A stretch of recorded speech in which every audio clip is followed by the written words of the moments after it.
Naga Chaitanya Samantha marriage అంటూ industry అంతా కోడై కూస్తోంది. ఇద్దరికి కళ్యాణం అంటూ అక్కినేని ఫ్యామిలీ నుంచి హింట్స్ కూడా వచ్చాయి. ఈ క్రమంలోనే చేతిలోని 2 సినిమాలు ప్రేమం సాహసం శ్వాసగా సాగిపో సినిమాలు త్వరగా రిలీజ్ చేయడానికి ప్లాన్ చేసుకున్నాడు.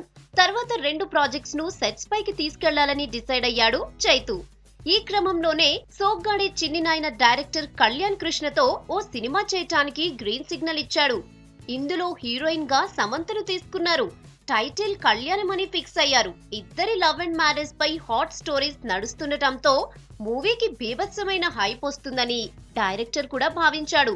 అందులోనూ రొమాంటిక్ మూవీ కావటం, ఇద్దరి మధ్య కెమిస్ట్రీ కూడా బాగా వర్కౌట్ అవుతుందని భావించాడు. అయితే ఇప్పుడు ఈ లెక్కలు మారిపోయాయి. ఊహించని విధంగా సమంత ప్లేస్ లో రకులొచ్చి చేరింది. చివరి నిమిషంలో ఎందుకీ మార్పు అనే విషయంలో ఎవరికి వారు లెక్కలేసుకుంటున్నా రకుల్ మాత్రం బిగ్ ఆఫర్ కొట్టేసినట్లే. ఇప్పటి వరకు యంగ్ హీరోస్ అందరితో దాదాపు నటించిన ఈ బ్యూటీ నాగ చైతన్య ఆఫర్ తో ఆ గ్యాప్ కూడా ఫిలప్ అయిపోయినట్లే.